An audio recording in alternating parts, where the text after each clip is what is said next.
쿠알라룸푸르 국제공항 J터미널 2017년 2월 13일 오전 9시 CCTV는 모든 것을 기록하고 있었습니다. 두 명의 여성이 한 남자에게 다가갑니다. 장난을 치는 척 얼굴에 무언가를 바릅니다. 남자는 비틀거립니다. 손으로 얼굴을 감싸쥡니다. 도와줘. 뭔가 이상해. 공항 직원에게 다가가지만 곧 쓰러집니다. VX 신경작용제, 화학무기 금지 협약에 따라 사용이 금지된 맹독성 물질, 피부에 닿은 지 15분 만에 사람을 죽일 수 있는 독극물. 그 남자는 김정남, 북한 김정일의 장남, 김정은의 이복형, 그리고 제 아버지였습니다. 저는 그날 마카오에 있었습니다. 19살 국제학교 12학년이었죠. 아침 수업을 듣고 있었어요. 역사 시간이었습니다. 선생님이 냉전시대에 대해 설명하고 계셨죠. 아이러니했습니다. 냉전에 대해 배우고 있는 그 순간 제 인생에서 가장 냉혹한 현실이 펼쳐지고 있었으니까요. 휴대폰이 진동했습니다. 어머니였어요. 수업 중에는 전화를 안 받는데 뭔가 이상한 느낌이 들었습니다. 가슴 한쪽이 철렁 내려앉는 예감. 조용히 복도로 나가 전화를 받았어요. 여보세요? 어머니는 울고 계셨습니다. 흐느끼는 소리만 들렸어요. 엄마, 무슨 일이에요? 왜 우세요? 지금 당장 집으로 와. 택시 타지 마. 학교 차도 타지 마. 보디가드한테 데려다 달라고 해. 지금 당장. 어머니의 목소리는 떨리고 있었습니다. 공포에 질린 목소리였어요. 20년 넘게 같이 살았지만 이렇게 무너진 목소리는 처음 들어봤습니다. 무슨 일인데요? 엄마, 무슨 일 있어요? 전화로는 못해. 그냥 와. 빨리. 제발. 전화가 끊겼습니다. 저는 가슴이 철렁했어요. 뭔가 큰일이 났다는 걸 직감했습니다. 손이 떨렸어요. 복도 벽에 기대서야 겨우 몸을 지탱할 수 있었습니다. 교무실로 달려가 조퇴를 신청했습니다. 가족 응급 상황입니다. 선생님은 의아해했지만 허락해 주셨어요. 괜찮겠니? 얼굴이 창백한데. 선생님이 걱정스럽게 물으셨지만 저는 고개만 끄덕였습니다. 말을 하면 울 것 같았거든요. 학교 밖에는 항상 검은색 세단이 대기하고 있었습니다. 제 보디가드들이었죠. 겉으로는 운전기사와 비서라고 했지만 실제로는 북한 정권이 보낸 감시자들이었습니다. 아버지의 신분 때문에 우리는 24시간 감시받고 있었어요. 집으로 갑시다. 제가 말했습니다. 학교 일찍 끝났네요? 운전기사가 백미러로 저를 보며 물었어요. 네. 몸이 좀 안 좋아서요. 차 안에서 저는 휴대폰으로 뉴스를 검색했어요. 손가락이 떨려서 제대로 타이핑이 안 됐습니다. 그리고 속보를 봤습니다. 말레이시아 쿠알라룸푸르 국제공항에서 북한 남성 독극물 테러로 사망. 심장이 멎는 것 같았습니다. 기사를 더 읽어 내려갔어요. 피해자는 북한 여권을 소지하고 있었으며 이름은 김철로 확인됨. 하지만 말레이시아 당국은 실제 신원이 김정남으로 추정된다고 밝혔다. 목격자들에 따르면 2명의 여성이 피해자에게 접근해 얼굴에 액체를 뿌린 후 도주했으며 피해자는 즉시 공항 의료센터로 이송됐으나 사망했다. 아버지였습니다. 손이 떨렸어요. 휴대폰을 떨어뜨릴 뻔했죠. 화면이 흐릿하게 보였습니다. 눈물이 차올랐거든요. 보디가드가 백미러로 저를 쳐다봤습니다. 괜찮으세요? 얼굴이 새하얗네요. 네, 괜찮아요. 거짓말이었습니다. 전혀 괜찮지 않았어요.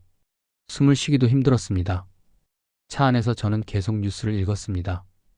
각 언론사마다 조금씩 다른 내용을 보도하고 있었어요. VX 신경작용제 사용 추정, 북한 정권의 조직적 암살로 의심, 김정은 형 제거한 것으로 보여. 각각의 헤드라인이 칼날처럼 제 가슴을 찔렀습니다. 집까지 가는 20분이 평생처럼 길었습니다. 머릿속이 하얘졌어요. 아빠가 죽었다. 독살당했다. 북한이 죽였다. 이 문장들이 계속 머릿속에서 맴돌았습니다. 창밖 풍경이 낯설게 느껴졌어요. 평소처럼 사람들은 걸어다니고 차들은 달리고 가게들은 문을 열고 있었습니다. 하지만 제 세상은 이미 무너지고 있었어요. 어떻게 세상은 여전히 돌아가고 있을까요?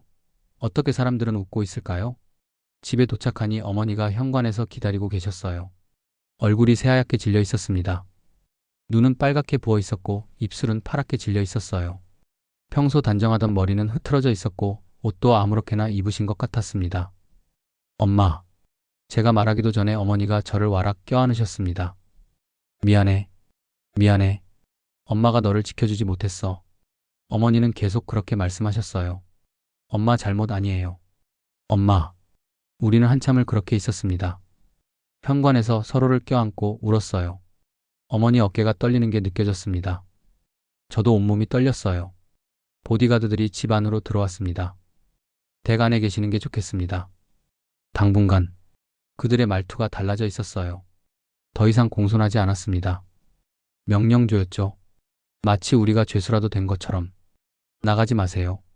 안전을 위해서입니다. 안전? 그게 무슨 안전이었을까요? 보호인가요? 아니면 감금인가요? 그들은 정말 우리를 지키려는 걸까요? 아니면 우리를 감시하려는 걸까요? 거실 TV는 계속해서 뉴스를 내보내고 있었습니다. CNN, BBC, 알자지라, NHK, CCTV. 전 세계 언론이 아버지 이야기를 하고 있었어요.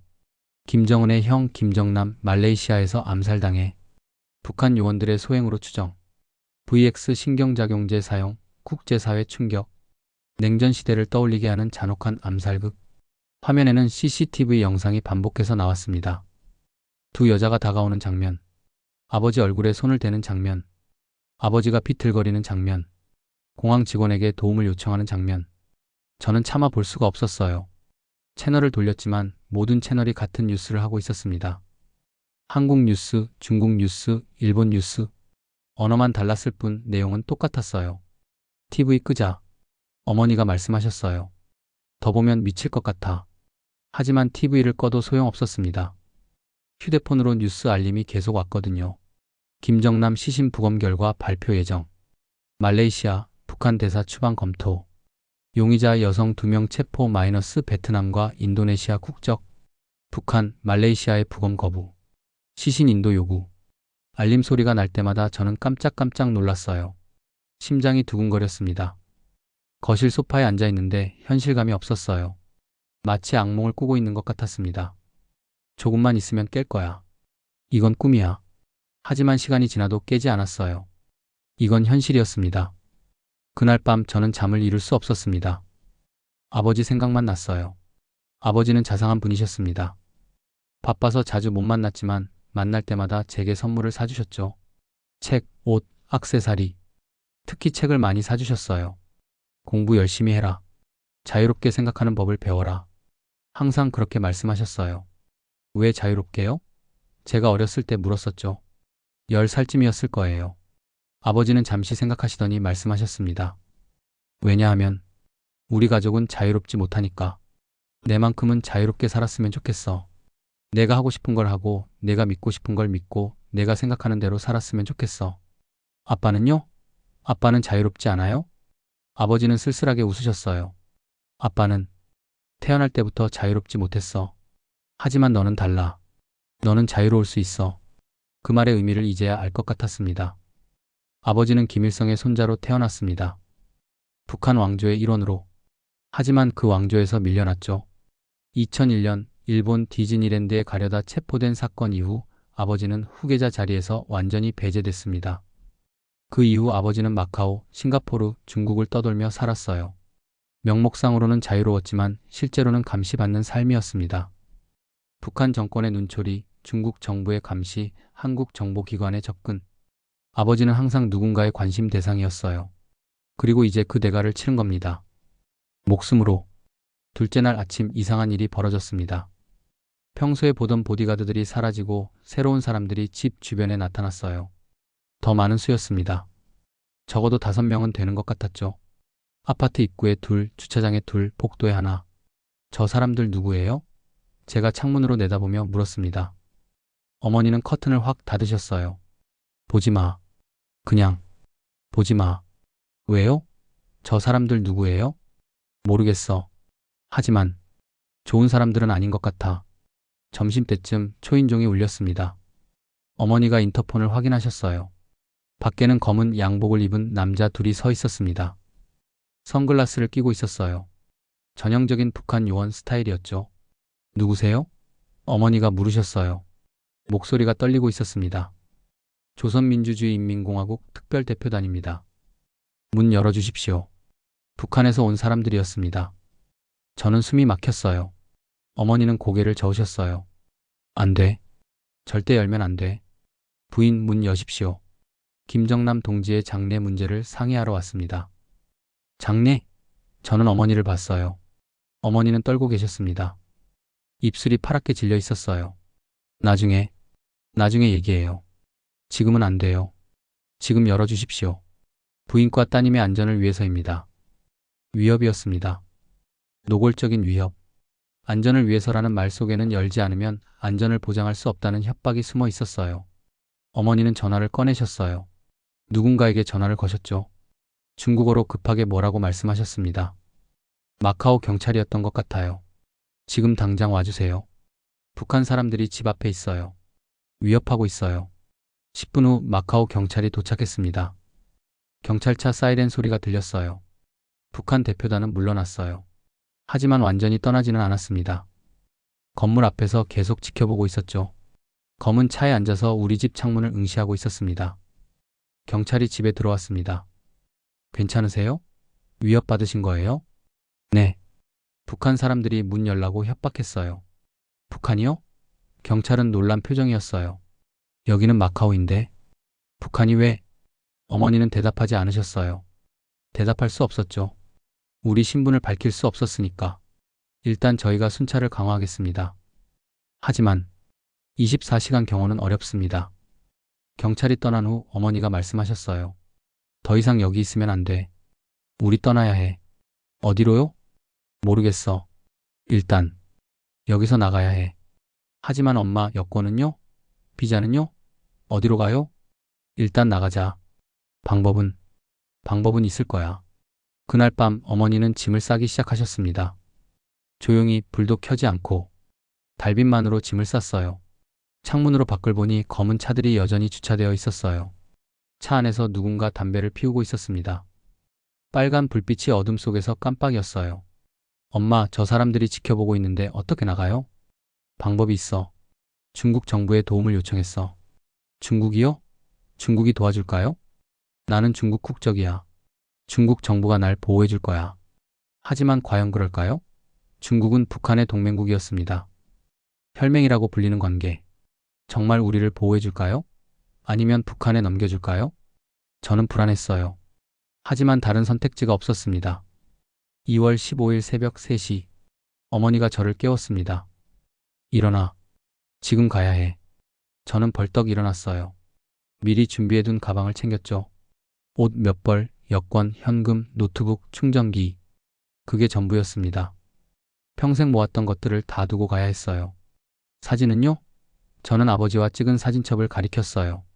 책상 위에 놓여 있었습니다. 10년 넘게 모은 사진들이었어요. 무거워. 나중에 찾으러 오자. 하지만 우리 둘 다 알고 있었습니다. 다시는 이 집에 돌아오지 못할 거라는 걸. 사진첩을 마지막으로 한번 쳐다봤어요. 아버지가 웃고 있는 사진, 가족 여행 갔을 때 사진, 제 졸업식 때 사진, 모든 게 저기 있었습니다. 가자. 시간 없어. 어머니가 재촉하셨어요. 현관문을 조심스럽게 열었습니다. 복도는 조용했어요. 엘리베이터 대신 비상계단을 이용했습니다. 26층에서 1층까지 숨을 죽이고 내려갔죠. 발소리가 울릴까봐 조심조심 걸었어요. 계단을 내려가는 동안 저는 10년 전을 떠올렸습니다. 이 아파트로 처음 이사 왔을 때 저는 9살이었어요. 와, 엄마. 여기서 살아요? 바다 보여. 창문으로 보이는 마카오 바다에 신나 했었죠. 그때는 몰랐습니다. 이곳이 감옥이 될 거라는 걸. 10층쯤 내려왔을 때 위에서 소리가 들렸습니다. 문 여는 소리, 발소리. 빨리. 어머니가 속삭였어요. 우리는 더 빨리 내려갔습니다. 숨이 찼어요. 가방이 무거웠죠. 하지만 멈출 수 없었습니다. 1층 로비에는 아무도 없었습니다. 경비원도 자리에 없었어요. 이상했습니다. 평소에는 24시간 경비원이 있었는데 왜 경비원이 없어요? 제가 물었어요. 모르겠어. 일단 가자. 뒷문으로 나가려는데 갑자기 누군가가 나타났어요. 저는 비명을 지를 뻔했습니다. 중국공안 제복을 입은 남자였습니다. 30대 후반쯤 돼 보였어요. 이쪽입니다. 빨리. 그는 우리를 주차장으로 안내했어요. 거기에는 번호판 없는 검은 승합차가 대기하고 있었습니다. 창문은 짙은 선팅이 되어 있어서 안이 보이지 않았어요. 타십시오. 어디로 가는 건데요? 어머니가 물으셨어요. 안전한 곳으로. 질문하지 마시고 따라오십시오. 선택의 여지가 없었습니다. 우리는 차에 탔어요. 차 안에는 운전사 외에 다른 사람도 한 명 더 있었습니다. 역시 공안 제복을 입고 있었어요. 차는 빠른 속도로 마카오 시내를 빠져나갔습니다. 거리는 텅 비어 있었어요. 새벽 3시에 마카오는 고요했습니다. 가로등만이 희미하게 빛나고 있었죠. 뒤에서 따라오는 차 있어요? 어머니가 물으셨어요. 운전사는 백미러를 확인했습니다. 아직은 없습니다. 아직은, 그 말이 불안했어요. 아직은이라는 건 곧 따라올 수도 있다는 뜻이었으니까요. 20분 후 우리는 마카오 외곽의 작은 항구에 도착했습니다. 합법적인 항구가 아니었어요. 낡은 어선들이 몇 척 정박해 있을 뿐이었죠. 어두컴컴하고 비린내가 났습니다. 이 배를 타십시오. 홍콩으로 갑니다. 낡은 어선 한 척을 가리켰어요. 페인트가 벗겨진 낡은 배였습니다. 홍콩이요? 왜요? 왜 홍콩으로 가는 거예요? 마카오는 너무 작습니다. 숨을 곳이 없어요. 홍콩이 더 안전합니다. 사람이 많으니까요. 어선은 생각보다 작았습니다. 5미터도 안 되는 낡은 배였어요. 엔진 소리도 이상했죠. 덜커덩덜커덩 거리는 소리가 났어요. 이게 안전한 거예요? 제가 걱정스럽게 물었습니다. 이 배로 바다를 건너요? 지금은 이게 최선입니다. 타십시오. 배에는 선장 외에 다른 사람은 없었어요. 중년의 중국인 남자였는데 얼굴이 거칠었습니다. 바다에서 평생 살아온 사람 같았어요. 말이 없었습니다. 그냥 고개로만 인사했죠. 공안 요원이 어머니께 봉투를 건넸습니다. 이건 홍콩 연락처입니다. 도착하면 이 번호로 전화하세요. 감사합니다. 어머니가 고개를 숙이셨어요. 조심하세요. 북한 사람들이 이미 움직이고 있습니다. 배가 출발했습니다. 어두운 바다로 나아갔어요. 불빛 하나 없는 어둠 속으로 달빛만이 바다를 비추고 있었습니다. 저는 뒤를 돌아봤습니다. 마카오의 불빛들이 점점 작아지고 있었어요. 카지노의 화려한 네온사인, 아파트의 불빛, 거리의 가로등. 10년 넘게 살았던 곳, 제 학교, 제 친구들, 제 추억들. 모든 게 저 멀리 사라지고 있었습니다. 엄마, 우리 다시 돌아올 수 있을까요? 어머니는 대답하지 않으셨어요. 그저 제 손을 꽉 잡으셨죠. 어머니 손이 차가웠습니다. 떨리고 있었어요. 바다는 거칠었습니다. 2월의 남중국해는 파도가 높았어요. 배가 심하게 흔들렸고 저는 배멀미를 했습니다. 토할 것 같으면 저쪽으로. 선장이 무뚝뚝하게 말했어요. 배낭간을 가리켰습니다. 저는 배낭간에 매달려 토했습니다. 저녁에 먹은 게 없었는데도 계속 토했어요. 쓴물만 나왔죠. 위가 뒤틀리는 것 같았습니다. 어머니가 제 등을 쓰다듬어 주셨습니다. 조금만 참아. 곧 도착해. 하지만 쉽지 않았어요. 배는 2시간 넘게 흔들렸고 저는 거의 정신을 잃을 뻔했습니다. 차가운 바닷바람이 얼굴을 때렸어요. 겨울 바다의 바람은 날카로웠습니다. 새벽 6시쯤 드디어 불빛이 보였어요. 홍콩이었습니다. 고층 빌딩들의 불빛이 수평선 너머로 보였어요. 배는 홍콩 외곽의 작은 포구에 댔습니다. 합법적인 항구가 아니었어요. 밀항자들이 이용하는 곳이었죠. 주변에는 폐선들이 버려져 있었고 녹슨 컨테이너들이 쌓여 있었습니다. 여기서 내리십시오. 저기 차가 기다리고 있습니다. 포구 한쪽에는 또 다른 검은 차가 대기하고 있었어요. 이번에는 운전사가 한국말로 인사했습니다. 안녕하세요. 기다리고 있었습니다. 한국 사람? 저와 어머니는 서로를 봤어요. 어머니는 놀란 표정이셨어요. 당신은 누구죠? 대한민국 정보기관에서 나왔습니다. 도와드리러 왔어요. 차 안에서 그 한국인은 자신을 박요원이라고 소개했습니다. 40대 중반쯤 돼 보였어요. 단정한 인상이었습니다. 어떻게 알았죠? 어머니가 물으셨어요. 목소리에 경계심이 묻어났습니다. 김정남 씨가 생전에 우리와 접촉하셨습니다. 만약의 사태를 대비해서요. 아버지가요? 저는 충격받았어요. 아버지가 한국 정보기관과 접촉했다고요? 박 요원은 서류 봉투를 꺼냈습니다. 이게 그 증거입니다. 김정남 씨는 2015년부터 우리 기관과 비밀 접촉을 해왔어요. 자신의 신변에 위협이 있을 거라고 예상하셨죠. 봉투를 열어보니 문서들이 들어 있었어요. 아버지의 서명이 있는 문서들. 아버지 필체가 맞았습니다. 저는 그 필체를 알아봤어요. 만약 본인에게 불의의 사고가 발생할 경우 가족을 대한민국 정부가 보호해 줄 것을 요청함. 본인은 북한 정권에 대한 정보를 제공할 용의가 있음. 아버지는 이미 알고 계셨던 거예요. 자신이 죽을 거라는 걸. 그리고 우리를 위해 준비를 하셨던 겁니다. 아버지가 언제 이걸 준비하신 거예요? 2년 전입니다. 김정은 정권이 장성택을 처형한 직후였죠. 2013년 12월 김정은의 고모부 장성택이 처형당한 사건. 저도 기억했어요. 뉴스에서 봤었죠. 장성택이 법정에 끌려 나와 재판을 받는 장면. 그리고 며칠 후 사형 집행 소식. 그때 아버지가 며칠 동안 술만 드셨던 것도 기억났어요. 제가 아빠 괜찮아요? 라고 물었을 때 아버지는 괜찮아. 그냥 옛 친구를 잃었을 뿐이야 라고 하셨죠. 장성택은 제 친척이었어. 아버지가 그날 밤 말씀하셨던 게 기억났어요. 좋은 사람이었어. 북한을 바꾸려 했지. 하지만 아버지는 말을 잊지 못하셨어요. 아버지는 자기 차례가 올 거라고 생각하셨나요? 박 요원은 고개를 끄덕였어요. 네. 그래서 준비를 하신 겁니다. 당신들을 보호하기 위해서요. 김정남 씨는 여러 차례 우리와 만났습니다. 마카오에서, 싱가포르에서 북한 정권에 대한 정보를 주시고 대신 가족 보호를 약속받으셨죠. 눈물이 났습니다. 아버지는 죽기 2년 전부터 준비하고 계셨던 거예요. 우리를 지키기 위해 혼자서 모든 걸 감당하시면서. 그래서 우리를 어떻게 하실 건데요? 어머니가 물으셨어요. 한국으로 모십니다. 하지만 직접 가면 위험해요. 북한 정보기관이 추적하고 있을 테니까요. 공항, 항구, 국경 모든 곳을 감시하고 있을 겁니다. 그럼 어떻게 해요? 우회 경로를 이용합니다. 홍콩에서 동남아를 거쳐서 한국으로. 시간은 걸리지만 안전합니다. 얼마나 걸리는데요? 최소 2주. 길면 한 달. 한 달. 한 달 동안 도망 다녀야 한다는 뜻이었습니다. 한 달 동안 숨어 살아야 한다는 것. 홍콩의 안전가옥은 침사추이의 오래된 아파트였어요. 1970년대에 지어진 낡은 건물이었습니다. 좁고 어두웠지만 위치가 좋았습니다. 번화가 한가운데 있어서 사람들 속에 숨기 좋았죠. 여기서 이틀 머물 겁니다. 그동안 태국행 준비를 할게요. 왜 태국이요? 거기서 신분을 바꿉니다. 새 여권, 새 이름. 그래야 추적을 피할 수 있어요. 방은 작았어요. 침실 하나, 거실 겸 주방, 화장실. 그게 전부였습니다. 창문으로는 홍콩의 빌딩 숲이 보였어요.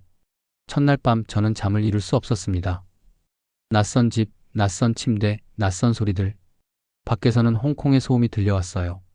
차 소리, 사람들 소리, 광둥어로 대화하는 소리. TV를 켰습니다. 뉴스에서는 여전히 아버지 이야기를 하고 있었어요. 김정남 유족 행방 묘연. 가족들 어디로 사라졌나? 북한 시신 인도 거부. 말레이시아와 외교 갈등. VX 신경작용제, UN 안보리 회부 논의. 한 전문가가 나와서 말했어요. 김정은은 형을 제거함으로써 권력을 더욱 공고히 했습니다. 이제 북한 내부에 그를 견제할 사람은 아무도 없어요. 아버지의 시신조차 우리에게 돌아오지 못한다는 뜻이었습니다. 장례식도 치를 수 없었어요. 무덤도 없었죠. 아버지는 그냥 사라진 겁니다. 저는 울었습니다. 소리 없이 울었어요. 어머니께 들킬까봐. 둘째 날 아침 박 요원이 새 여권을 가지고 왔습니다. 이제부터 당신의 이름은 리메이링입니다. 중국 광저우 출신. 어머니는 왕슈펀. 가짜 여권을 받아들었어요.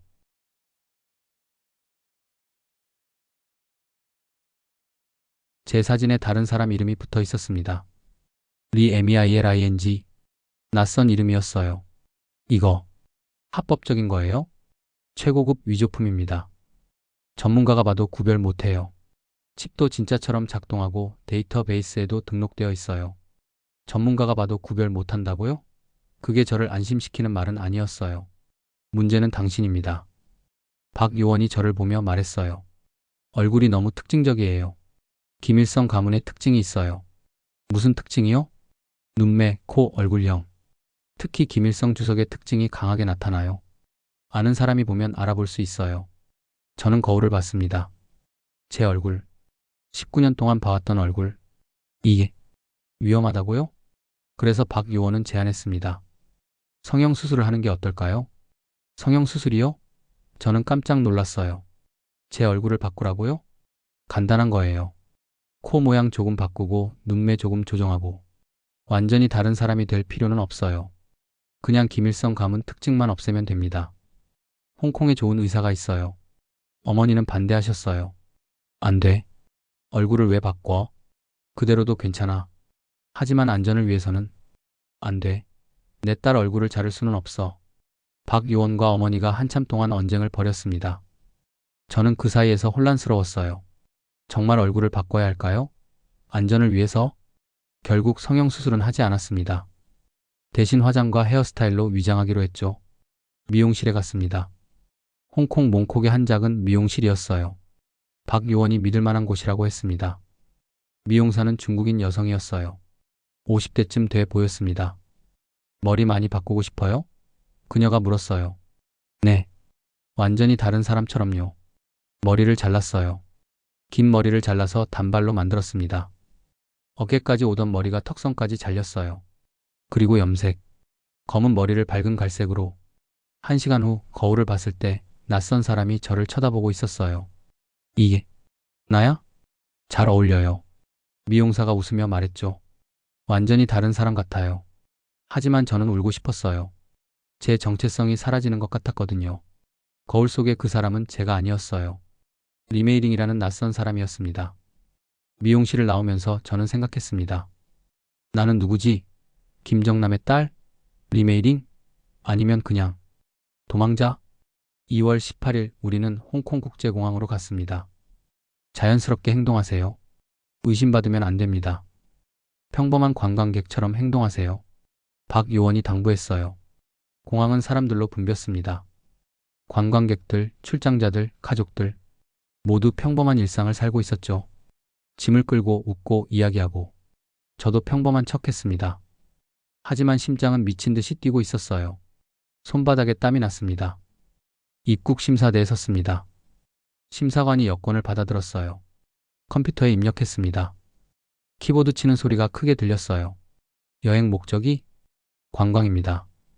어머니가 중국어로 대답하셨어요. 목소리가 떨리지 않게 조심하시는 게 느껴졌습니다. 태국에 얼마나 머물 예정? 일주일 정도요.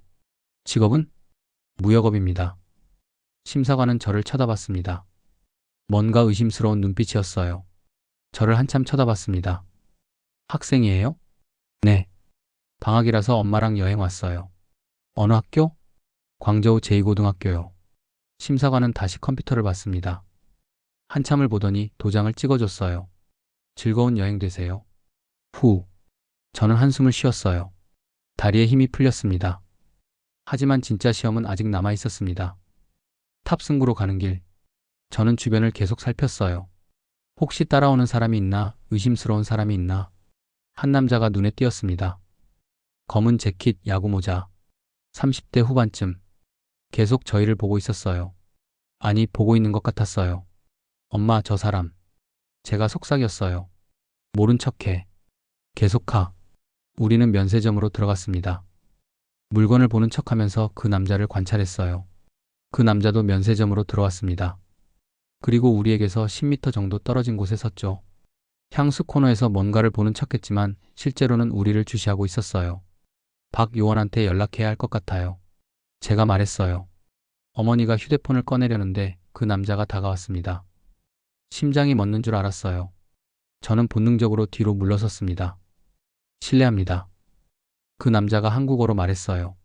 혹시 이거 떨어뜨리신 거 아니에요? 손에는 핸드폰 케이스가 있었습니다. 분홍색 케이스? 우리 거는 아니었어요. 아니에요. 우리 거 아니에요. 어머니가 중국어로 대답하셨어요. 아, 죄송합니다. 그 남자는 돌아섰어요. 그리고 다른 사람에게 가서 같은 질문을 했습니다.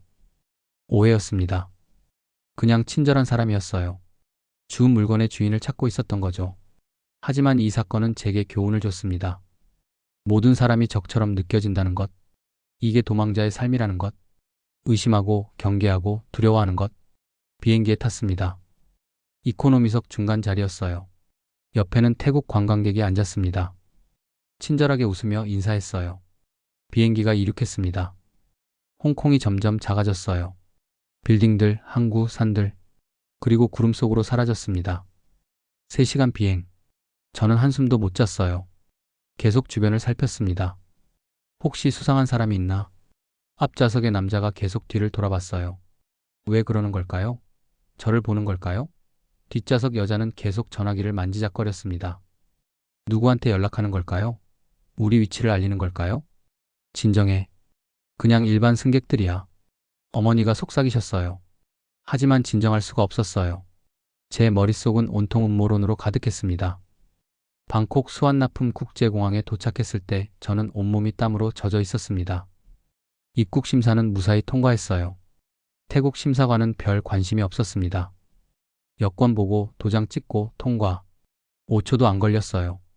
공항 밖으로 나오니 열기가 확 밀려왔어요. 3월의 방콕은 35도가 넘었습니다. 습한 열기였어요.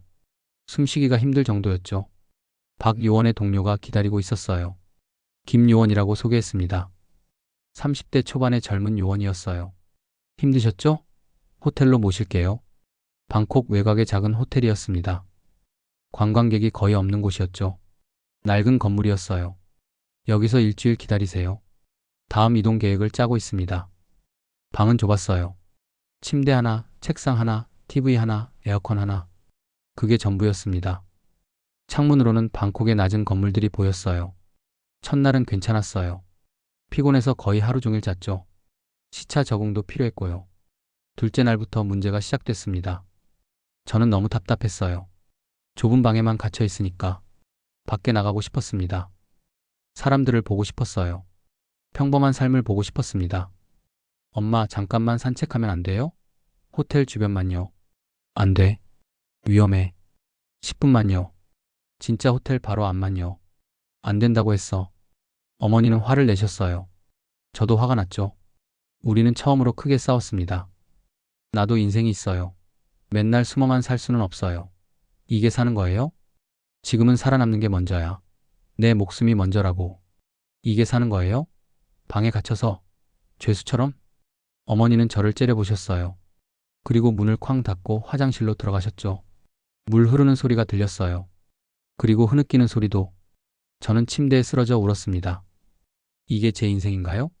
평생 이렇게 도망다니며 살아야 하나요? 친구도 못 만나고 학교도 못 가고 그냥 숨어만 살아야 하나요? 셋째 날 밤 무서운 일이 있었습니다. 새벽 2시쯤이었어요. 복도에서 발소리가 들렸습니다. 누군가 우리 방 앞에서 멈췄어요. 문손잡이가 돌아갔습니다. 천천히 조심스럽게. 저는 벌떡 일어나 어머니를 깨웠어요. 엄마, 누가 문 열어요. 어머니도 놀라서 일어나셨어요. 휴대폰을 움켜쥐셨습니다. 문이 천천히 열렸습니다. 삐걱거리는 소리와 함께. 그리고 룸서비스입니다. 호텔 직원이었어요. 수건을 들고 있었죠. 지금 새벽 2시인데요? 어머니가 화난 목소리로 말씀하셨어요. 죄송합니다. 낮에 노크했는데 안 계셔서. 수건 교체하러. 새벽 2시에 수건을 교체해요? 나가세요. 지금 당장. 직원은 황급히 나갔습니다. 하지만 뭔가 이상했어요. 어머니는 즉시 김 요원에게 전화했습니다. 30분 후 김 요원이 급하게 왔어요. 옷도 제대로 안 입고. 호텔 직원 확인해 봤습니다. 그 사람 호텔 직원 아니에요. 뭐라고요? 가짜예요. 누군가 직원으로 위장한 겁니다. CCTV 확인했는데 호텔 직원 명단에 없는 사람이에요. 우리 위치가 노출된 거였습니다. 지금 당장 나가야 합니다. 짐은 버리세요. 가방만 챙기세요. 우리는 뒷문으로 빠져나왔습니다. 김 요원의 차를 타고 방콕 시내로 향했어요. 뒤를 보니 호텔에서 연기가 피어오르고 있었습니다. 뭐예요, 저거? 불났어요? 흔적 제거입니다. 우리가 있었던 증거를 없애는 거예요. 그들이 뭘 알아냈는지 모르니까요. 방콕 시내 도로를 달리는데 뒤에서 차 한 대가 따라왔습니다. 저 차, 계속 따라오는 것 같은데요? 제가 말했어요. 김 요원은 백미러를 확인했어요. 알고 있습니다. 10분 전부터 따라오고 있어요. 어떻게요? 떨어뜨릴 수 있습니다. 안전벨트 꽉 매세요. 김 요원은 속도를 높였어요. 시속 100km, 120km. 뒷차도 속도를 높였습니다. 좁은 골목으로 꺾었어요. 급커브였습니다. 타이어가 끼익 소리를 냈어요. 뒷차도 따라왔죠. 시장 거리로 들어갔습니다. 사람들이 깜짝 놀라 피했어요. 과일 노점이 넘어졌습니다. 오렌지들이 길바닥에 굴러다녔어요. 미안합니다. 김 요원이 외쳤죠. 급 거부. 저는 문에 부딪혔어요. 어머니가 저를 잡아주셨습니다. 뒷차는 여전히 따라오고 있었어요. 포기하지 않았습니다. 끈질기네요. 김 요원이 중얼거렸어요. 큰 도로로 나왔습니다. 신호가 빨간불이었어요. 하지만 김 요원은 그냥 지나갔습니다. 경적 소리, 급브레이크 소리. 차들이 충돌하기 일보 직전이었어요. 한 트럭이 방향을 틀어 간신히 피했습니다. 뒷차도 신호를 무시하고 따라왔습니다. 어떻게 저렇게 끈질기죠? 제가 물었어요. 훈련받은 사람들입니다. 북한 정보기관. 목적을 달성할 때까지 포기 안 해요. 드디어 김 요원이 한 건물 지하 주차장으로 들어갔어요. 차단기를 부수고 들어갔습니다. 내려가고 지하 3층까지 차를 세웠습니다. 내리세요. 빨리. 우리는 차에서 내렸어요. 김 요원은 우리를 계단으로 안내했습니다. 뒤에서 뒷차가 주차장으로 들어오는 소리가 들렸어요. 타이어 소리, 엔진 소리. 계단을 올라갔습니다. 1층, 2층, 3층. 숨이 찼어요. 다리가 아팠습니다. 계속 올라가세요. 김 요원이 외쳤어요. 뒤에서 발소리가 들렸습니다. 빠른 발소리. 그들도 계단으로 올라오고 있었어요. 10층에서 김 요원이 문을 열었어요. 이쪽. 복도로 나왔습니다. 오피스 빌딩이었어요. 회사들이 있었죠. 저기 비상구 표시가 보였어요. 또 다른 계단. 이번엔 내려갔습니다. 한 층, 두 층, 세 층. 뒤에서 소리가 들렸어요. 멈춰라. 한국어였습니다. 북한식 억양이었어요. 북한 요원들이었습니다. 우리는 더 빨리 뛰었습니다. 다리가 후들거렸지만 계속 뛰었어요. 1층에 도착했어요. 뒷문으로 나갔죠. 거리에는 또 다른 차가 대기하고 있었습니다. 박 요원이었어요. 타세요. 우리는 차에 뛰어올랐어요. 차는 즉시 출발했습니다. 뒤를 보니 건물에서 사람들이 나오고 있었어요. 3명, 4명. 하지만 우리는 이미 멀리 가고 있었습니다. 가까스로 뿌리쳤네요. 박 요원이 말했어요. 저는 숨을 헐떡였습니다. 심장이 터질 것 같았어요. 옆구리가 아팠습니다. 어떻게 우리 위치를 알았죠? 누군가 정보를 팔았을 겁니다. 호텔 직원이거나 아니면 박 요원은 말을 멈췄어요. 아니면 뭐요? 아니면 우리 내부에 스파이가 있거나. 새로운 안전가옥은 방콕 중심가의 고급 호텔이었습니다. 역발상이었죠. 가장 눈에 띄는 곳이 오히려 안전할 수 있습니다. 그들은 우리가 숨을 거라고 생각할 테니까요. 박 요원이 설명했어요. 하지만 저는 아무도 믿을 수 없었어요. 어떻게 확신해요? 여기도 안전하다고? 100% 확신할 수는 없습니다. 하지만 최선을 다하고 있어요. 최선. 그게 우리를 지켜줄 수 있을까요? 그날 밤 어머니와 진지한 대화를 나눴습니다. 엄마, 우리 정말 한국 가는 게 맞아요? 정말 안전할까요? 다른 선택지가 없어. 중국은요? 엄마 나라잖아요. 엄마 중국 국적이잖아요. 어머니는 고개를 저으셨어요. 중국은 북한과 가까워. 혈맹이야. 그들이 원하면 우리를 북한에 넘길 수도 있어. 정치적으로 판단해서. 미국은요? 비자 문제도 있고. 너무 멀어. 그리고 미국이 우리를 보호해줄 이유가 있을까? 한국이 가장 현실적이야. 한국은 북한과 대립하고 있으니까. 하지만 한국도 북한이랑 가까운데요. 바로 옆 나라잖아요. 그래도 한국은 우릴 보호할 거야. 정치적으로 이득이니까. 우리는 선전 도구가 될 수 있어. 정치적 이득. 선전 도구. 우리는 그저 정치적 카드였습니다. 다음 날 박 요원이 새로운 계획을 가지고 왔어요. 원래는 육로로 이동하려 했는데 너무 위험해요. 국경 검문소마다 우리 사진이 돌고 있을 겁니다. 비행기로 싱가포르 갑니다. 싱가포르요? 왜요? 거기서 다시 신분을 바꿉니다. 그리고 인도네시아로. 최종적으로는 배를 타고 한국으로. 배요? 비행기 아니고요? 네. 화물선입니다. 공항보다 안전해요. 공항은 너무 감시가 심해요. 화물선. 저는 불안했어요. 뭔가 나쁜 예감이 들었습니다. 3월 5일 우리는 싱가포르로 날아갔습니다. 이번에는 대만 여권을 사용했어요. 또 다른 가짜 신분이었죠. 이름은 첸 XIAOMEI. 타이베이 출신.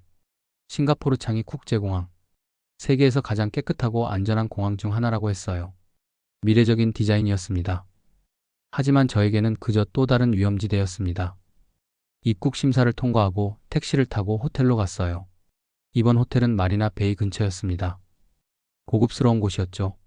수영장도 있고 레스토랑도 많았어요. 여기서 사흘 있다가 인도네시아로 갑니다. 박 요원이 말했어요. 사흘. 겨우 사흘의 휴식. 첫날 밤 저는 호텔 옥상에 올라갔어요. 싱가포르 야경이 아름다웠습니다. 마리나 베이 샌즈, 고층 빌딩들, 화려한 조명들. 평화로워 보였어요. 사람들은 거리를 걸어다니고 레스토랑에서 식사를 하고 웃고 있었습니다. 사람들은 저렇게 평범하게 사는구나. 저는 생각했어요. 나도 언젠가 저렇게 살 수 있을까? 두려움 없이 숨지 않고. 그때 휴대폰이 울렸습니다. 모르는 번호였어요. 여보세요? 아무 소리도 들리지 않았습니다. 하지만 전화는 끊어지지 않았어요. 누구세요? 여전히 침묵. 하지만 누군가 듣고 있는 게 느껴졌습니다. 전화가 끊겼어요. 이상했습니다. 저는 급하게 방으로 돌아갔어요. 엄마, 이상한 전화 왔어요. 무슨 전화? 모르는 번호인데 아무 말도 안 하고 그냥 들고만 있었어요. 어머니 얼굴이 굳었어요. 박 요원한테 연락해. 하지만 박 요원은 전화를 받지 않았습니다. 1시간이 지났어요. 2시간이 지났어요. 여전히 연락이 없었습니다. 이상해. 어머니가 말씀하셨어요. 항상 바로 받았는데 뭔가 잘못됐어. 그날 밤 11시 호텔 방문을 두드리는 소리가 들렸어요. 박 요원님이에요? 제가 물었어요. 대답이 없었습니다. 또 노크 소리. 더 크게. 어머니가 인터폰을 확인하셨어요. 복도에는 호텔 직원이 서 있었습니다. 정장을 입고 있었어요. 무슨 일이세요? 매니저가 부르십니다. 잠깐만 로비로 내려와 주시겠어요? 지금이요? 밤 11시예요. 긴급한 일이라고 하셨습니다. 고객 관련 중요한 문제라고요. 뭔가 이상했어요. 어떤 긴급한 일일까요? 어머니는 전화를 걸었습니다. 호텔 프런트 데스크로. 거기 매니저 좀 바꿔주세요. 매니저는 퇴근하셨는데요? 저녁 6시에 퇴근하셨어요. 프런트 직원이 대답했어요. 어머니 얼굴이 새하얗게 질렸어요.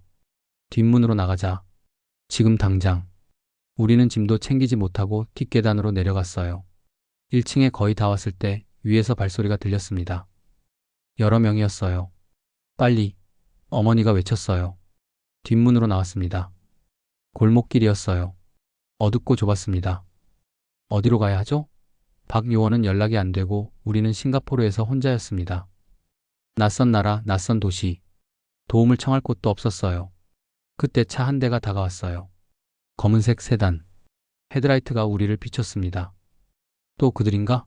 저는 생각했어요. 공포에 얼어붙었습니다. 하지만 창문이 내려가고 낯익은 얼굴이 보였습니다. 김 요원이었어요. 타세요. 빨리. 우리는 차에 뛰어올랐어요. 박 요원은요? 왜 연락이 안 돼요? 어머니가 물으셨어요. 김 요원의 얼굴이 어두웠어요. 거울 너머로 보이는 그의 표정은 심각했습니다. 박 요원은 배신했습니다. 차 안에서 김 요원은 충격적인 이야기를 들려줬어요. 박 요원이 북한에 정보를 팔았습니다. 돈을 받고 상당한 액수를. 뭐라고요? 어머니는 믿을 수 없다는 표정이었어요. 그럴 리가. 그 사람이 우릴 보호했는데 얼마 전부터 의심하고 있었어요. 우리 위치가 계속 노출됐잖아요. 마카오에서, 홍콩에서, 방콕에서 매번 그들이 우리를 찾아냈어요. 내부에 스파이가 있다는 건 알고 있었죠. 그래서 박 요원이 증거를 찾았습니다. 그의 계좌로 큰 돈이 들어온 걸 확인했어요. 북한 측 비자금에서, 스위스 은행을 통해서. 저는 충격받았어요. 우리를 보호한다던 사람이 우리를 팔았다니. 믿었던 사람이 적이었다니. 얼마를 받았는데요? 50만 달러. 분할로 받았어요. 50만 달러. 우리 목숨의 값이 그 정도였습니다. 그럼 지금은요? 안전한 거예요? 일단은요. 박 요원을 체포했습니다.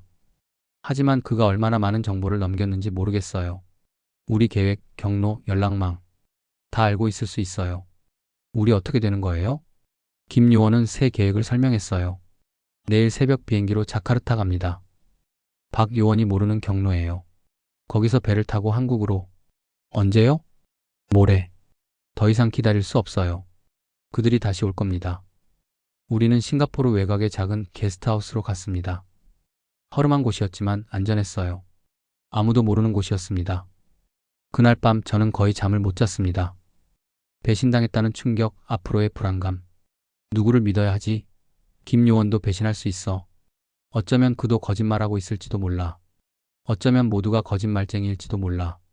신뢰가 무너졌습니다. 모든 사람이 의심스러웠어요. 3월 8일 새벽 5시. 우리는 창이 공항으로 갔습니다. 이번에는 말레이시아 여권이었어요. 또 다른 가짜 신분. 몇 번째 신분인지 기억도 안 났어요. 이름이 뭐예요? 제가 물었어요. SITI NURHALIJ. 쿠알라룸푸르 출신. 아이러니했어요. 아버지가 죽은 나라 사람으로 위장하다니. 아버지가 암살당한 그 나라. 비행기는 무사히 출발했습니다. 이 시간 비행 끝에 자카르타에 도착했어요. 인도네시아는 덥고 혼잡했습니다. 공항은 사람들로 가득했죠. 소음, 열기, 혼잡. 모든 게 압도적이었어요. 여기가 마지막 경유지입니다. 김요원이 말했어요. 이틀 후 배를 탑니다. 자카르타의 안전가옥은 시내의 낡은 아파트였어요. 5층 건물의 3층이었습니다. 여기서 준비하겠습니다. 배 여행은 쉽지 않을 거예요. 얼마나 걸리는데요? 일주일. 컨테이너 안에서 일주일이라고요? 그게 안전한 방법이에요? 컨테이너요? 지금으로선 유일한 방법입니다. 비행기는 너무 위험해요. 항구도 감시가 심하고요. 화물선이 가장 안전해요. 아무도 화물을 일일이 검사하지 않으니까요. 이틀 동안 우리는 준비했어요. 비상식량, 물, 간이, 화장실, 침낭, 손전 등 배터리. 김요원은 배 선장과 협상했습니다. 비용은 $20,000. 비쌌지만 선택의 여지가 없었어요. 선장은 믿을 만한 사람인가요? 어머니가 물으셨어요. 돈만 받으면 아무 질문도 안 하는 사람이에요. 이런 일 자주 하거든요. 그게 안심이 되는 대답은 아니었습니다. 3월 10일 새벽. 자카르타 외곽의 작은 항구. 거대한 화물선이 정박해 있었어요. 선체에는 PACIFIC VOYAGR라고 쓰여 있었습니다. 녹슨 배였어요. 오래된 배. 저게 우리 배예요. 김요원이 가리켰어요. 컨테이너 야적장으로 갔습니다. 수백 개의 컨테이너가 쌓여 있었죠. 빨간색, 파란색, 초록색. 거대한 금속 상자들. 저기 빨간 컨테이너. 저게 당신들 거예요. 컨테이너 문을 열었어요. 안에는 간이 침대, 식수통, 비상식량 상자, 간이 화장실이 준비되어 있었습니다. 좁았어요. 정말 좁았습니다. 일주일을 여기서 보내야 해요. 절대 밖으로 나오면 안 됩니다.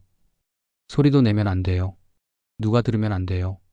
만약 뭔가 잘못되면 배가 침몰하거나 화재가 나거나. 김요원은 위성전화를 건네줬어요. 비상시에만 사용하세요.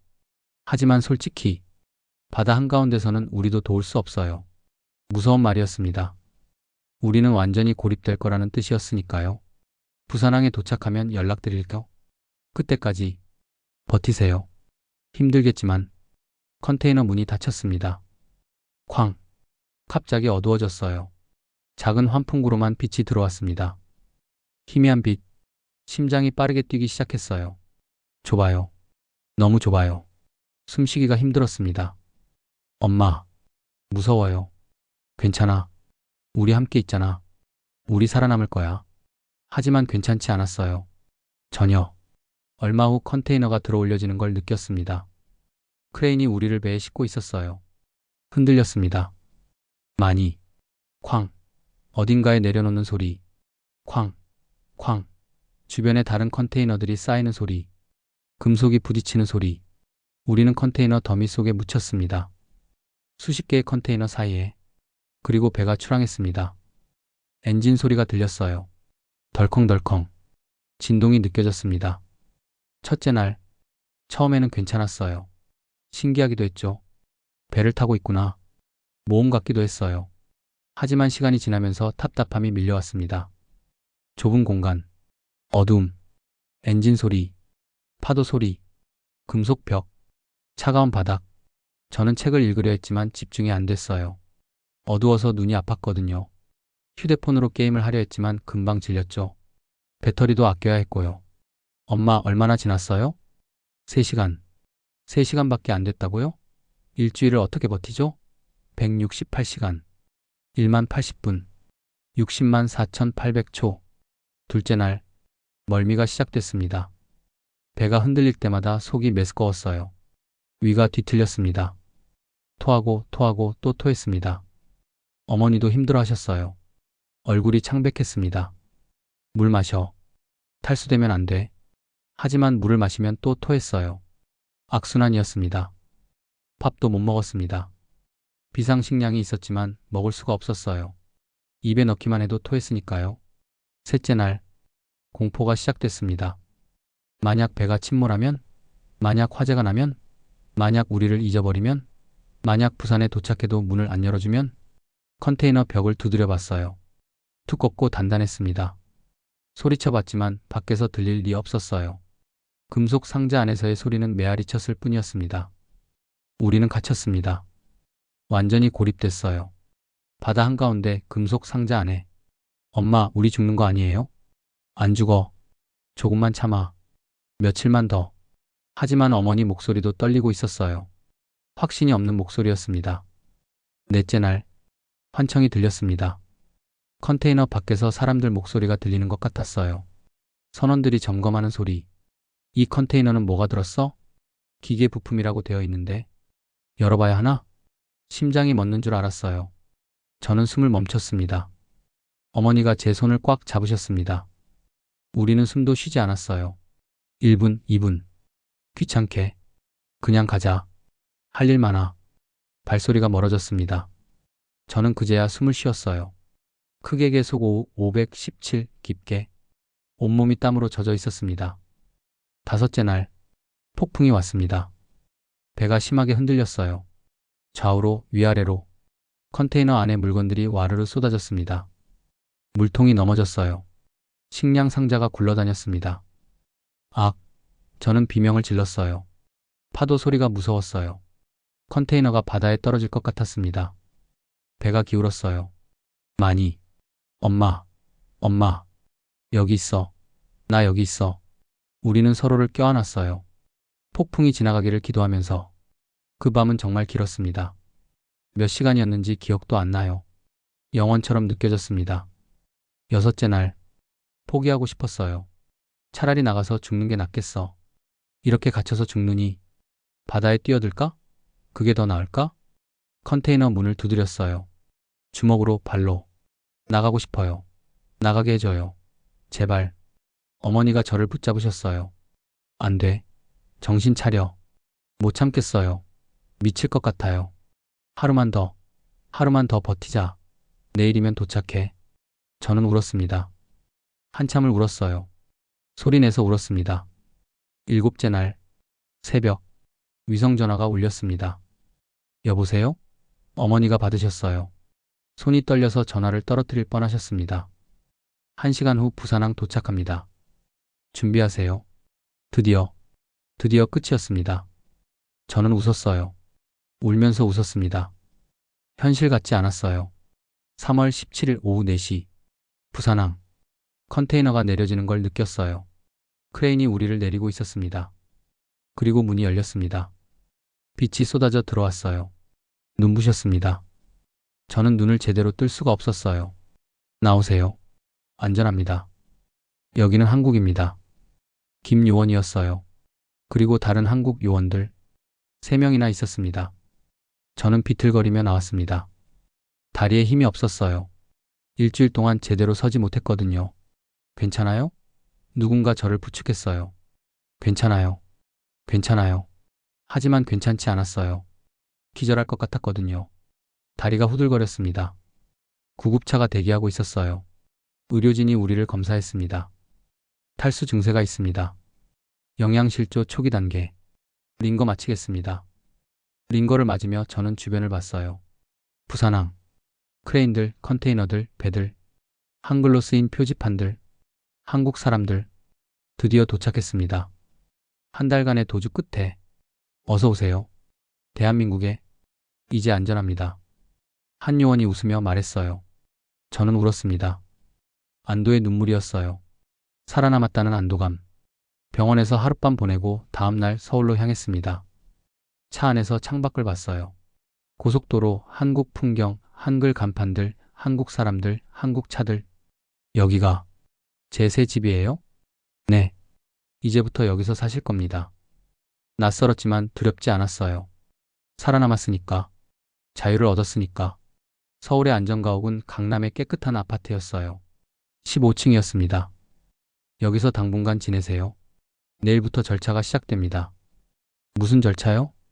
탈북자 심사, 신원 확인, 보호 조치. 시간 걸릴 겁니다. 몇 주 걸릴 거예요. 그날 밤 저는 제대로 된 침대에서 잤어요. 한 달 만이었습니다. 부드러운 침대, 깨끗한 이불, 따뜻한 방. 꿈을 꿨어요. 아버지가 나왔습니다. 잘했어. 살아남았구나. 아빠, 이제 자유롭게 살아라. 내 인생을 살아. 내가 못 산 삶을. 네, 아빠. 약속할게요. 심사는 2주 동안 계속됐습니다. 국정원 직원들이 매일 찾아왔어요. 수많은 질문을 했죠. 김정남과의 관계를 증명할 수 있습니까? DNA 샘플을 제출했어요. 아버지가 남긴 유품과 비교 분석한다고 했습니다. 탈북 과정을 자세히 설명해 주세요. 마카오에서 한국까지의 여정. 모든 걸 설명했습니다. 홍콩, 태국, 싱가포르, 인도네시아. 한 달간의 도주. 북한 정권으로부터 어떤 위협을 받았습니까? 암살 위협, 추적, 감시. 모든 것. 3월 30일. 결과가 나왔습니다. 김정남의 친딸로 확인됐습니다. DNA 일치율 99.99%. 이제 대한민국 정부의 보호를 받게 됩니다. 공식적으로 인정받은 순간이었어요. 새 이름을 선택하세요. 한국 이름으로. 저는 고민했어요. 어떤 이름이 좋을까? 김서연으로 할게요. 좋은 이름이네요. 이제 당신은 김서연입니다. 새로운 삶의 시작이에요. 새 이름, 새 신분, 새 인생. 4월부터 한국 생활이 시작됐습니다. 가장 먼저 한 건 학교였어요. 서울의 국제학교에 편입했습니다. 새로 전학 온 김서연입니다. 잘 부탁드려요. 반 아이들이 박수쳤어요. 친근한 분위기였죠. 다들 웃고 있었어요. 어디서 왔어? 옆자리 여학생이 물었어요. 홍콩에서요. 미리 준비한 대답. 와, 멋지다. 홍콩 재밌어? 네, 재밌었어요. 거짓말. 하지만 어쩔 수 없었어요. 한국 생활은 신기했습니다. 첫째, 자유로움. 아무도 저를 감시하지 않았어요. 물론 보안 요원이 멀리서 지켜보긴 했지만 노골적이지 않았죠. 둘째, 편리함. 배달 앱, 24시간 편의점, 빠른 인터넷, 지하철. 모든 게 빨랐어요. 셋째, 음식. 한국 음식은 맛있었습니다. 김치찌개, 불고기, 떡볶이, 비빔밥. 다 좋아했어요. 하지만 적응하기 어려운 것도 많았어요. 첫째, 경쟁. 한국 학생들은 공부에 미쳐 있었어요. 학원, 과외, 자습. 쉴 틈이 없었죠. 둘째, 위계질서. 나이 많으면 존댓말, 선배는 절대적. 이게 낯설었어요. 셋째, 외모 압박. 성형수술, 다이어트, 화장. 다들 외모에 신경 썼어요. 그래도 저는 적응했습니다. 천천히 하나씩. 6개월이 지났습니다. 저는 이제 거의 한국 학생 같았어요. 한국어도 유창해졌고 친구들도 생겼죠. 5명쯤. 하지만 비밀은 계속 지켜야 했어요. 서연아, 너 부모님 뭐 하셔? 친구가 물었어요. 무역업이요. 형제는? 외동이에요. 왜 한국 왔어? 엄마가 한국 분이라서요. 거짓말, 거짓말, 거짓말. 가끔은 진실을 말하고 싶었어요. 사실은 나 김정남의 딸이야. 북한에서 쫓겨서 온 거야. 한 달 동안 도망 다녔어. 컨테이너에 숨어서 왔어. 하지만 말할 수 없었죠.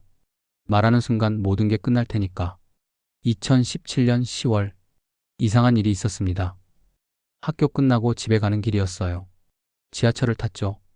강남역에서 내렸는데 누군가 따라오는 느낌이 들었습니다. 뒤를 돌아봤어요. 검은 재킷 입은 남자. 30대 정도. 선글라스를 끼고 있었어요. 우연일까요? 저는 걸음을 빨리 했어요. 그 남자도 빨리 걸었습니다. 편의점으로 들어갔어요. 안에서 지켜봤죠. 그 남자가 밖에 서 있었어요. 담배를 피우는 척하면서 저를 보고 있었습니다. 무서웠어요. 심장이 빨리 뛰었습니다. 저는 편의점 뒷문으로 나가서 뛰었습니다. 골목길, 아파트 단지, 큰 길. 정신없이 뛰었어요. 집에 도착해서 어머니께 말씀드렸어요. 엄마, 누가 저를 따라온 것 같아요. 어머니는 즉시 담당 요원에게 연락하셨어요. 1시간 후 김 요원이 왔습니다. CCTV 확인해 봤습니다. 확실히 당신을 따라온 사람이 있네요. 20분 동안 따라왔어요. 누구예요? 아직 확인 중입니다. 하지만요? 북한 요원일 가능성이 있어요. 얼굴 인식 시스템에서 북한 공작원 데이터베이스와 매칭되는 사람이 있었어요. 또다시 여기까지 와서도 안전하지 않았던 거예요. 이사하는 게 좋겠습니다. 빨리. 또 이사. 저는 지쳤어요. 언제까지 이래야 해요? 평생 도망 다녀야 해요? 평생 숨어 살아야 해요? 김 요원은 미안한 표정이었어요. 최선을 다하고 있습니다. 하지만 북한 정권은 집요해요. 포기하지 않아요. 우리는 강북으로 이사했습니다. 학교도 바꿨어요. 또다시 새로운 친구들, 새로운 거짓말, 새로운 신분. 하지만 이번엔 달랐어요. 저는 포기하지 않기로 했습니다. 내가 잘못한 게 뭐야? 왜 내가 숨어야 해?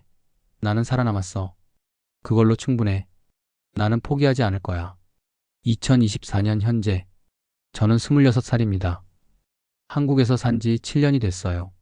대학을 졸업했고 인권 NGO에서 일하고 있습니다. 탈북자 지원 업무죠. 아이러니하죠? 저 자신이 탈북자인데 다른 탈북자를 돕고 있어요.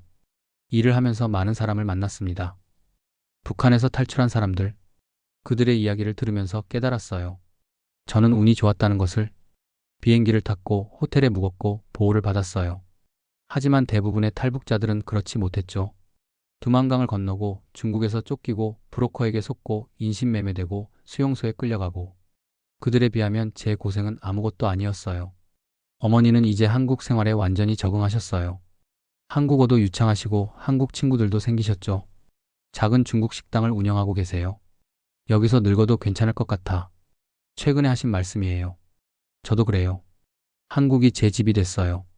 물론 여전히 조심합니다. 북한 정권은 아직 건재하고 김정은은 권력을 쥐고 있죠. 언제든 위협이 올 수 있어요. 2년에 한 번씩 이사를 하고 가명을 사용하고 경계를 늦추지 않습니다. 하지만 두렵지 않습니다. 아버지가 꿈꿨던 자유. 저는 그걸 살고 있으니까요. 오늘 저는 처음으로 제 이야기를 공개합니다. 7년 동안 숨겨왔던 비밀을. 위험할 수 있어요. 북한이 저를 찾을 수도 있죠. 다시 도망가야 할 수도 있어요. 하지만 더 이상 숨고 싶지 않아요. 저는 김정남의 딸입니다. 하지만 그게 제 전부가 아니에요. 저는 한국에서 새로운 삶을 시작한 여성이고 자유를 쟁취한 사람이고 미래를 향해 나아가는 인간입니다. 아버지, 저 잘 살고 있어요. 당신이 못 이룬 자유 속에서. 당신의 딸은 절대 포기하지 않을 거예요. 이것이 제 이야기입니다. 생존의 기록, 도주의 기록, 그리고 자유의 기록. 감사합니다.